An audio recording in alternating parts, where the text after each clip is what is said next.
اس کو ڈانٹے نہیں، اس کے ساتھ برا سلوک نہ کرے، کیونکہ قرآن پاک میں آتا ہے وَأَمَّا السَّائِلَ فَلَا تَنْهَرْ، سوالی کے ساتھ جھڑک کر معاملہ نہ کرو، سوال کرنے والے کو جھڑکو مت، ڈانٹ ڈپٹ کے بات نہ کرو، اس کو اذیت نہ دو، پریشان نہ کرو۔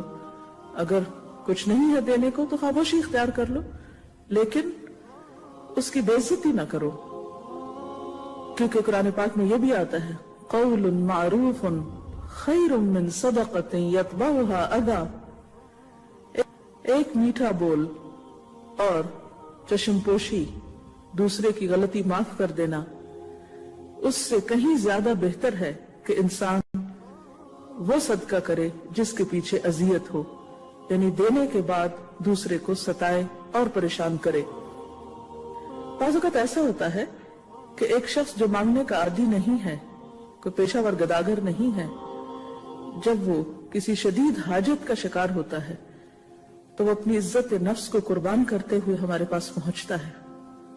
اسی لیے کہا جاتا ہے کہ سوالی اگر گھوڑے پر بھی سوار ہو کر آئے تو اس کے سوال کو رد نہ کرو، یعنی اس کے ساتھ ایسا معاملہ نہ کرو کہ جس سے اس کی مزید بے عزتی ہو۔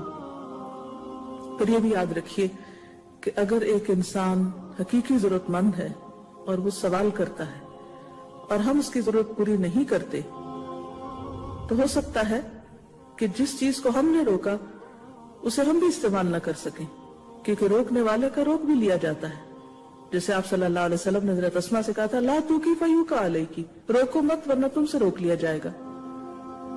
تو دینے والوں کو اللہ تعالیٰ اور دیتا ہے، دینے سے مال بڑھتا ہے، روکنے سے نہیں۔ لہذا ایک روایت میں آتا ہے کہ حضرت ام سلمہ کو گوشت کا ایک ٹکڑا تحفے اور ہدیے کے طور پر بھیجا گیا۔ آپ صلی اللہ علیہ وسلم کو گوشت بہت پسند تھا، تو ام سلمہ نے خادمہ کو حکم دیا کہ اس گوشت کو گھر میں رکھ دو، ممکن ہے کہ آپ صلی اللہ علیہ وسلم اسے تناول فرمائیں۔ خادمہ نے اس گوشت کو گھر میں طاق پر رکھ دیا۔ پھر اتنے میں ایک سائل دروازے پہ آ کھڑا ہوا اور اس نے کہا کہ تم صدقہ خیرات کرو، اللہ برکت دے گا۔ گھر والوں نے کہا اللہ تمہیں برکت دے، یعنی انکار کر دیا۔ سائل یہ سن کر چلا گیا۔ اس کے بعد آپ گھر میں تشریف لائے اور ام سلمہ سے فرمایا کہ تمہارے پاس کچھ کھانے کی چیز ہے تو لاؤ میں کھاؤں۔ ام سلمہ نے کہا ہاں ہے، اور خادمہ سے کہا کہ وہ گوشت جا کر لے آؤ جو طاق میں رکھا ہے، نبی کریم صلی اللہ علیہ وسلم کے سامنے پیش کرو۔ وہ خادمہ وہاں گئی اور طاق میں گوشت کو نہیں پایا، بلکہ اس کی جگہ ایک سفید پتھر کا ٹکڑا پایا۔ آپ کو جب یہ معلوم ہوا تو فرمایا کہ وہ گوشت پتھر اس لیے بن گیا کہ تم نے سائل کو دیا نہیں۔ اسی لیے حدیث کے الفاظ کیا ہیں کہ سوالی کو مت لوٹاؤ، یعنی خالی ہاتھ مت لوٹاؤ۔ اگر کچھ بھی نہیں اور سوائے ایک بکری کے جلے ہوئے کھر کے تو وہ بھی دے دو، یعنی اگر تم سائل کی ضرورت پوری نہیں کر سکتے تو تم اس کو ایک اچھی دعا دے سکتے ہو، ایک مسکراہٹ دے سکتے ہو، ایک اچھا مشورہ دے سکتے ہو، اس کے لیے خیر و بھلائی کی دعا کر سکتے ہو۔ لیکن روکھا پی کا رویہ اختیار کرنا، بے نیازی کا برتاؤ کرنا اور پھر ڈانٹ ڈپٹ کرنا یہ ناپسندیدہ ہے۔ لیکن دوسری طرف سوال کرنے والوں کو بھی سوچ سمجھ کر سوال کرنا چاہیے، کیونکہ اسلام میں سوال بہرحال پسندیدہ نہیں ہے۔ حدیث پاک میں آتا ہے من یستعفف یعفہ اللہ ومن یستغنی یغنہ اللہ ومن یتصبر یصبرہ اللہ۔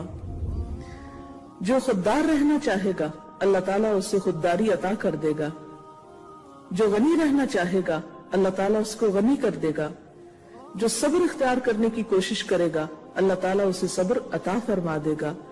البتہ اگر کسی کو بے مانگے کچھ مل جائے تو اس کا لینا صبر کرنے سے بہتر ہے۔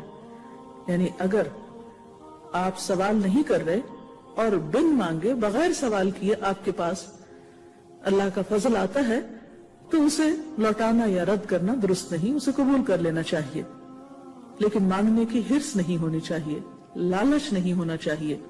ایک اور حدیث میں آتا ہے رسول اللہ صلی اللہ علیہ وسلم نے فرمایا الید العلیا خیر من الید السفلی والید العلیا ہی المنفقۃ والسفلی ہی السائلۃ. اوپر والا ہاتھ نیچے والے ہاتھ سے بہتر ہے. اوپر والا ہاتھ صدقہ کرنے والے کا ہے یعنی دینے والے کا ہے، اور نچلا ہاتھ مانگنے والے کا ہے. لہذا سوال کرنا پسندیدہ نہیں، کیونکہ سوال کرنے والا بہرحال نیچے ہوتا ہے مقام اور مرتبے میں بھی دینے والے کے مقابلے میں.